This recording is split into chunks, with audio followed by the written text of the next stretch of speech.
பேரவைத் தலைவர் அவர்களே, ஒரு முக்கியமான விஷயத்தை இங்கே பதிய வைக்க விரும்புகின்றேன் உங்கள் மூலமாக.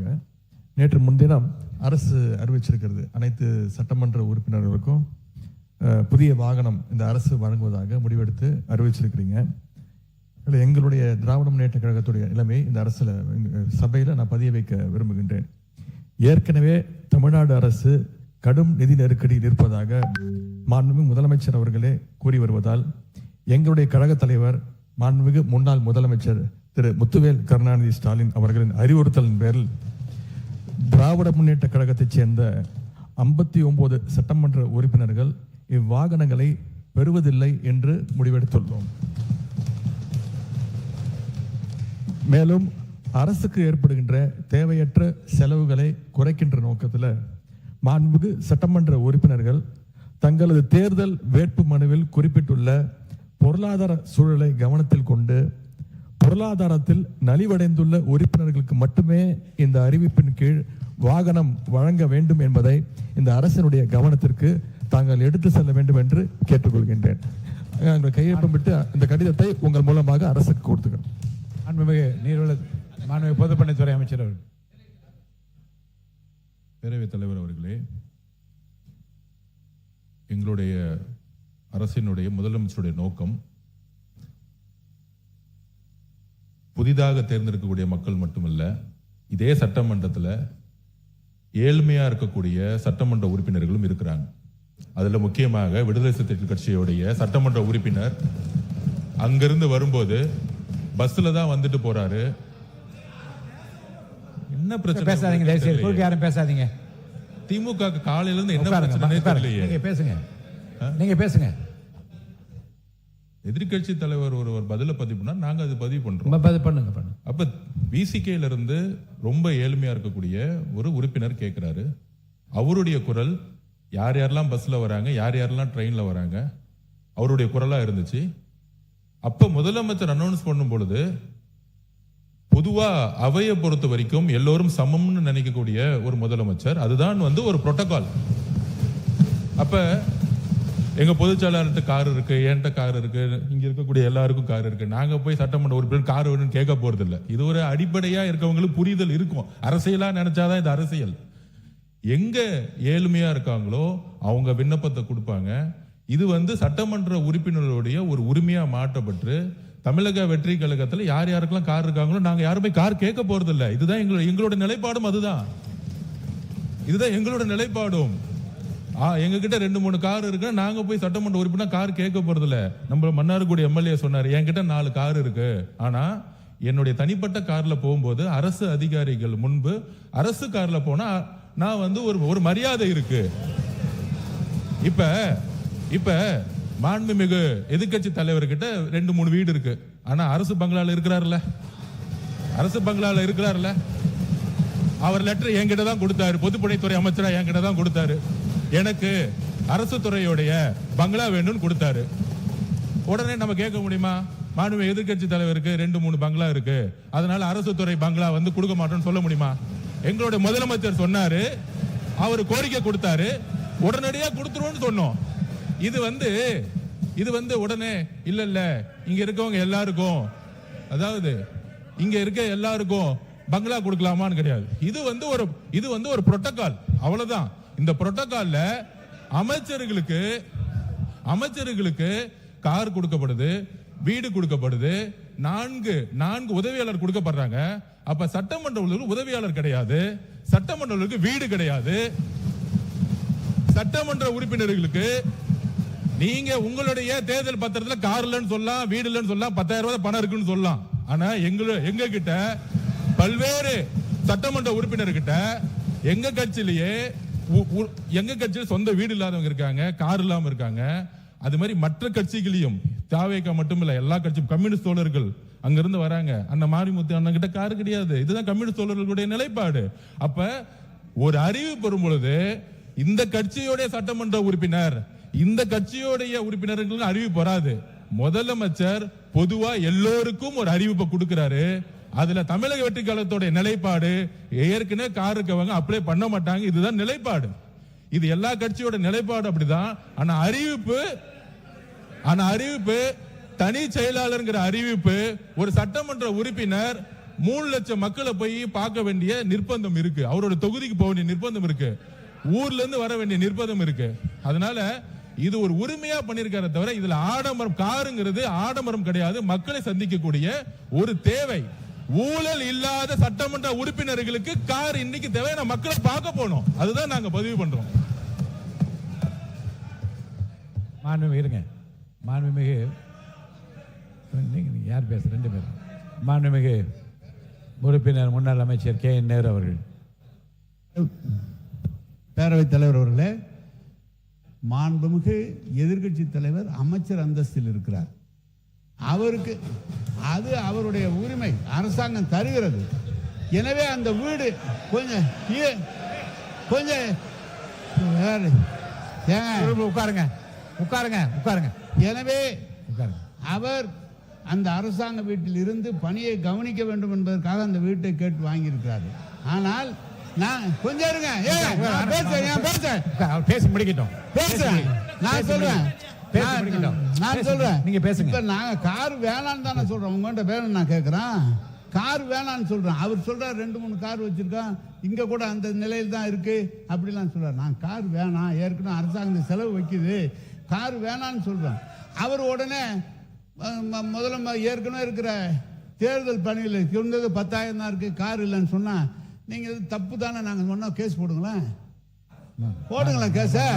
ஏங்க உண்மைதானே சொல்றேன். உண்மை தேர்தல் நிற்கும் போது கொடுக்குற அவிடவிட்ல எல்லாம் இருக்காதான் அதை கொடுக்க முடியும். எனவே எதை எடுத்தாலும் ஒரு குதர்க்கமாக பேசினா எப்படி சரியா இருக்கும்? அவரு நீங்க வீட்டில் வந்து காரு வேணான்னு தானே சொல்றோம். உங்களுக்கு செலவு கம்மி பண்ணுன்னு தானே சொல்றோம். அதுக்காக ஒருத்தர நீங்க வந்து 4 வீடு வச்சிருக்க 3 வீடு வச்சிருக்கேன்னா தெரியுமா? அமைச்சருக்கு தெரியுமா என்பது தெரியல. அமைச்சர் இப்ப சொந்த வீட்டில் இருக்கிறார். ஆனா அந்த அரசாங்கம் அந்த வீட்டுக்கு வாடகை கொடுக்குது. அது தெரியுமா அவருக்கு? அமைச்சருக்கு வீடு சொந்த வீட்டில் இருந்தா கூட அதுக்கு வாடகை கொடுக்குறாங்க. அதை ஒண்ணு வேணான்னு எழுதி கொடுங்க. பொதுப்பணித்துறை அமைச்சர் மாண்புமிகு பேரவைத் தலைவர் அவர்களே, இததான் நாங்க சொல்றோம். அவர் பேசி முடிக்கட்டும். இதுதான் நாங்க சொல்றோம். எதிர்க்கட்சி தலைவர் சொல்லும் பொழுது அவர் சொல்லக்கூடிய வார்த்தைகள் அரசியல் ரீதியா மாத்துற மாதிரி வார்த்தைகள் இருக்கு. அதாவது நான் பேசி முடிச்சிடலாம். அவரு அரசினுடைய நிதி சுமையை கருதி அப்படிங்கிற மாதிரி வார்த்தைகள்லாம் சொல்லும் பொழுது அது ஏதோ நாங்க ஏதோ அரசினுடைய நிதி சுமை எங்களுக்கு தெரியாத மாதிரியும், இதை வந்து ஏதோ ஒரு வசதி வாய்ப்புக்காக செஞ்சு கொடுக்கிற மாதிரியும், இது ஒரு ஆடம்பரம் மாதிரியும் சில வார்த்தைகள் வருது. அதுதான் நாங்க பதிவு பண்றோம். அமைச்சர்களுக்கு எந்த உரிமை இருக்கிறதோ, ஒரு அமைச்சருக்கு வந்து ஒரு காரும் 4 தனிச் செயலாளர்களும் ஒரு பங்களாவும் ஒரு உரிமை இருக்கிறோம். அதை நாங்க வந்து எதுவுமே தவறுன்னு சொல்லல. அந்த இடத்துல தான் மக்களை சந்திக்க முடியும். தனிப்பட்ட வீடோட ஒரு பங்களா கொடுக்கறதுன்னா மக்கள் ஒரு நாளைக்கு 500 பேர் 1000 பேர் வரும்போது நம்ம மக்களை சந்திக்கிறோம். அதே மாதிரி சட்டமன்ற உறுப்பினர்களுக்கும் கடமையும் பொறுப்பும் இருக்கிறது. அதுக்கு தான் நாங்க பதிவு பண்றோம். இது ஆடம்பரம் அல்ல, இது அவங்களுடைய வேதனை. அதுதான் நான் சொல்ல வரோம். அதாவது நம்மளுடைய என்ன சொல்றது, தேர்தல் இதுல வந்து 10,000 ரூபாய் இருக்குன்னு சொல்லிட்டு ரேஞ்ச் ரோவர் கார்ல போகக்கூடிய அமைச்சர்கள் இங்க கிடையாது. எங்களுடைய தேர்தல் அறிக்கையில எங்களுடைய நாமினேஷன்ல என்ன இருக்கோ, நாமினேஷன் என்ன இருக்கோ அதுதான் நாங்க வந்து பதிவு பண்றோம். நாங்க ஆக்சுவலா அதனால சில வார்த்தைகளை வந்து என்னன்னு தெரியல. இன்னைக்கு எதிர்க்கட்சி தலைவர் காலையில இருந்து வந்து ஆளுங்கட்சியை வந்து உங்களுக்கு கூடிய வார்த்தைகளாவே பேசிட்டு மானிய கோரிக்கைப்படி அந்த வார்த்தை அவைக்கு நீக்கப்படுகிறது. உறுப்பினர் டி ராமச்சந்திரன் பேசுங்க. அவங்க கருத்து சொல்லுங்க. இல்ல கம்யூனிஸ்ட் கட்சி சார் அவங்க சொல்லுங்க, உங்க கருத்து சொல்லுங்க. மாண்புமிகு பேரவைத் தலைவர்களே, சொல்ல வைக்கிறேன். சொல்ல வைக்கிறேன். அவர் பேசி முடிக்கிட்டு சொல்ல. மாண்புமிகு பேரவைத் தலைவர்களே, சுருக்கமா சொல்லுங்க. சில சட்டமன்ற உறுப்பினர்கள் கார் வேண்டும் என்று முதலமைச்சர் கோரிக்கை வச்சாங்க. ஆமா, முதலமைச்சர் அறிவிச்சிருக்காங்க. ஆமா, ஆகவே இல்லாதவங்க கொடுக்கணும் வேணும்னு சொல்ல. எங்களை பொறுத்தவரை கார் தேவையில்லை என்பது எங்களுடைய நிலைப்பாடு என்பதை தெரிவித்துக் கொள்ளும். மாண்புமிகு உறுப்பினர் கணேஷ்குமார், முனைவர் கணேஷ்குமார் அவங்க சொல்லிட்டேன். மாண்புமிகு பேரவைத் தலைவர் அவர்களே, ஒரு சட்டமன்ற உறுப்பினருக்கு மக்கள் பணி செய்வது என்பது மிக அவசியமான ஒன்றுதான். அவர்களுக்கு கார் என்பது ரொம்ப முக்கியமான விஷயம். ஏன்னா கார் வந்து அனைத்து கிராமங்களுக்கும் சென்றடைவதற்கும், இப்ப என்னுடைய தொகுதியெல்லாம் எடுத்துட்டீங்கன்னா 330 ஊராட்சிகள் கிட்ட இருக்கு. அதெல்லாம் போய் பார்க்கணும்னா பொருளாதாரத்தில் பின்தங்கிய சட்டமன்ற உறுப்பினர்களுக்கு கார் என்பது ரொம்ப அவசியம் தான். இப்ப என்கிட்ட கார் இருக்கு. இப்ப எனக்கு எல்லாம் கேட்டீங்கன்னா கார் தேவையில்லை. அப்ப எங்களுடைய விருப்பத்தையும் கேட்டு எங்க கட்சியிலே 2 பேருக்கு வந்து உண்மையிலேயே பொருளாதாரத்தில் பின்தங்கியவர்கள் இருக்கிறாங்க. மற்ற கட்சி உறுப்பினர்கள் நான் போன வாட்டி அங்க கேட்ட போது கூட 2ஆம் முறை சட்டமன்ற உறுப்பினராக இருப்பவர்கள் கூட பொருளாதாரத்தில் பின்தங்கியவர்கள் இருக்கிறாங்க. அப்ப பொருளாதாரத்தில் பின்தங்கி இருப்பவர்களுக்கு யாருக்கு உண்மையிலேயே கார் தேவையோ அவர்களுக்கு வழங்கலாம் என்பதுதான் எங்களுடைய கருத்து. அந்த நிலைப்பாடு அதை நீங்க சொல்லுங்க. மாண்பு எதிர்க்கட்சி தலைவர் அவர்கள்.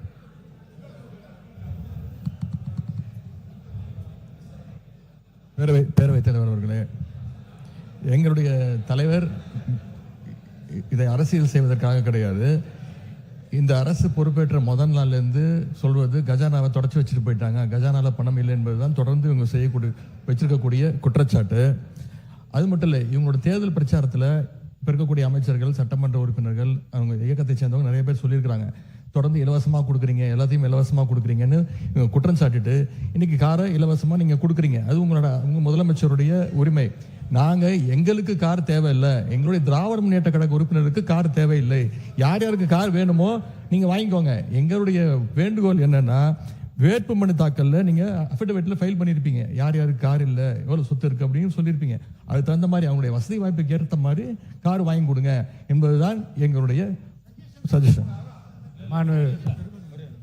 மாண்பு சிறுபான்மைத்துறை அமைச்சர் விடுங்க, அவங்களுக்கு கொஞ்சம் விடுங்க, கொஞ்சம் சிறுபான்மையை கொஞ்சம் விடுங்க. மாண்பு சிறுபான்மைத்துறை அமைச்சர். இந்த சட்டமன்ற உறுப்பினர்களுக்கு இந்த கார் தேவைங்கிறது ஒரு சர்ச்சையாக பேசப்படுகிறது. பல ஆண்டுகளுக்கு முன்பே மாண்புமிகு முன்னாள் முதலமைச்சர் டாக்டர் கலைஞர் கருணாநிதி அவர்களால் 300க்கும் அதிகமான யூனியன் சேர்மன்களுக்கு அரசு தரப்பில் வாகனம் வழங்கப்பட்டுச்சு. இது ஒன்றும் புதுசு இல்லை. அப்போல்லாம் நிதி நிலைமையும் அப்பவும் இப்படி தான் இருந்தது. அப்போல்லாம் கேள்வி கேட்காம இப்போ ஒரு சட்டமன்ற உறுப்பினர்களுக்கு கிடைக்கிறது கேள்வி கேட்கறது சரியானதாக பண்ணுங்க. உறுப்பினர் ஏவா வேலு அவர்கள். மாண்புமிகு பேரவைத் தலைவர்களே, அன்னைக்கு அனௌன்ஸ்மெண்ட் என்னன்னா அனைத்து சட்டமன்ற உறுப்பினர் தான் அனௌன்ஸ்மெண்ட். நல்லா புரிஞ்சுங்க. ஆமா, நாங்க சொல்றோம் அனைத்து சட்டமன்ற உறுப்பினர் சொன்னா எல்லாம் சேர்த்து தான் சொல்லிருக்கீங்க. ஆமா, எங்க கட்சி தலைவர் சொல்றாரு ஏற்கனவே வந்து அரசாங்கம் கடன் பட்டு இருக்கிறது, விவசாயிக்கு முழுமையாக தள்ளுபடி செய்யல, இப்படிப்பட்ட நிலையில நமக்கு கார் வேணாம் அப்படின்னு எங்களை அறிவுரை சொல்றாரு. அதனால திமுக சார்பாக இருக்கிற 59 உறுப்பினர் தான் நாங்க எங்களுக்கு வேணான்னு சொல்ற மொழிய அந்த பத்திர வேணாம் நீங்க வாங்காத அப்படின்னு நாங்க சொன்னோம். எங்களோட துணைத்தலைவர் அதான் சொன்னார். அதை புரிஞ்சிக்காம அரசியல் பண்றீங்க இதுல என்ன அரசியல் இருக்குது? ஒண்ணு. ரெண்டாவது, இப்ப 59 சட்டமன்ற உறுப்பினர் வந்திருக்கிறோம், எல்லாருக்கும் வீடு கொடுத்துருக்காங்க, கொடுக்க முடியாது. அரசாங்கத்துக்கு எப்பொழுதும் எதிர்க்கட்சி தலைவர் அந்தஸ்து இருக்கிற பொழுது அவர்கள் அமைச்சருக்கு இணையானவர்கள் என்று அமைச்சருக்கு என்னென்ன வசதியோ அந்த வசதி தராங்க. இது அரசாங்கம் போட்டிருக்கிறது. நீ நானும் பார்த்துல அது புரோட்டோகால். அது அந்த புரோட்டோகால் அப்புறம் அரசாங்கம் தான் நீங்க கொடுத்துருக்கீங்க. அப்புறம் அரசாங்கமே கொடுத்துட்டால் குறை சொன்னா என்ன அர்த்தம்? அதுவும் தவறு. அதனால புரிஞ்சுன்னு பேசுங்க.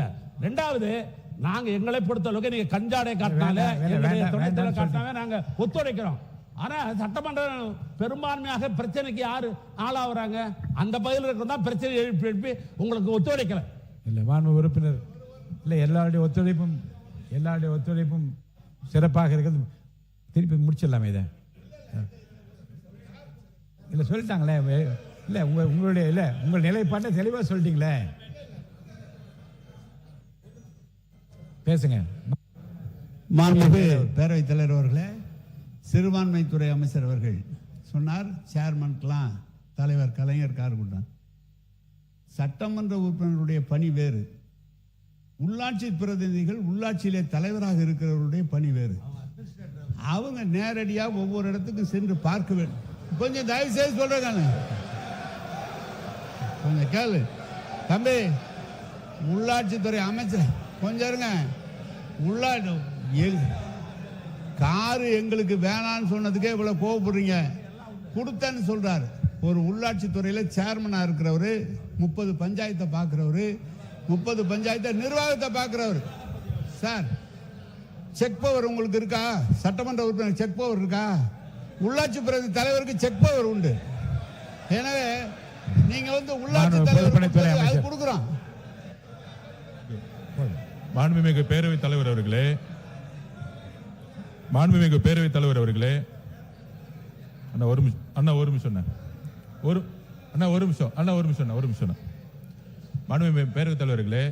மாண்புமிகு மூத்த உறுப்பினர் கேட்டாரு சட்டமன்ற உறுப்பினர் செக் பவர் இருக்கான்னு அப்படின்னு. செக் பவர் இல்ல, ஒத்துக்கிறோம். ஆனால் மக்களுடைய எதிர்பார்ப்பு என்ன தெரியுமா? அந்த புதிய சட்டமன்றத்துடைய எதிர்பார்ப்புன்னா பெரும்பாலும் தேர்தலில் நாங்க பிரச்சாரத்துக்கு போகும்போது சொன்னது, நிறைய இடத்துல எம்எல்ஏவை நாங்க பார்த்ததே கிடையாது. எம்எல்ஏ வந்து ஓட்டு கேட்கும் போது வந்தாரு, அதுக்கப்புறம் வரவே இல்லை. மழை வரும்போது வரல, எங்க குறைய கேட்க வரல, என் தொகுதியிலேயே அது இருந்துச்சு, எம்எல்ஏ ஆபீஸ் கூட இல்லைன்னு. அப்ப மக்களுடைய எதிர்பார்ப்பு என்னன்னா, சட்டமன்ற நாங்க தேர்ந்தெடுக்கப்பட்டு எங்களுடைய கோரிக்கையை நிறைவேற்றுறது எங்களை வந்து பாருங்கன்னு சொல்றாங்க. அப்ப பாருங்கன்னு சொல்லும்போது நடந்து போய் பார்க்க முடியாது. ஒவ்வொரு சட்டமன்றத்தை இடத்துல பார்க்கும்போது கிட்டத்தட்ட 3 லட்சம் பேர் இருந்தாங்கன்னா, இப்ப 7 வார்டு இருக்கு என் தொகுதியிலனா, 7 வார்டு வந்து நம்ம நடந்து போய் பார்க்க முடியாது.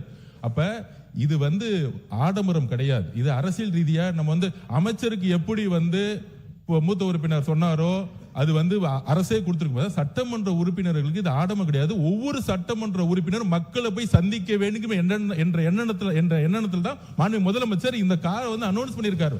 மக்களை சந்திக்க வேண்டும், இதுதான் முக்கிய கோரிக்கை. சந்திக்கும் போதுதான் அனைத்து டிபார்ட்மெண்டோடைய ஒவ்வொரு ஆபீஸ்க்குள்ள போய், இப்ப நீங்க வந்து உள்ளாட்சி துறையெல்லாம் இந்த ஆபீஸ்ல உட்கார்ந்துட்டு ஒரு சட்டமன்ற உறுப்பினர் கேள்வி கேட்கும் போது அது அதிகாரிகள் உள்ளபடியே ஒரு பயம் வரும். இல்ல வீட்டுக்குள்ளேயே உட்கார்ந்துகிட்டு நம்ம வந்து ஒரு அரசியல் செய்ய முடியாது. மக்களுடைய தேவைகளை ஒவ்வொரு தெருவா செய்யணும். அதுக்குதான் இந்த இதை தவிர இது ஆடம்பரம் கிடையாது. எதிர்கட்சி தலைவருடைய நிலைப்பாடுல நாங்களும் இருக்கோம். யார் யாருக்கெல்லாம் கார் இருக்கு அவங்க ஆட்டோமேட்டிக்கா யாரும் அப்ளை பண்ண போறது இல்லை. ஆனா ஒரு முதலமைச்சருடைய அறிவிப்பு பொதுவான அறிவிப்பா தான் இருக்க முடியும். இதுதான் ஒரு அரசுடைய புரோட்டோகால்.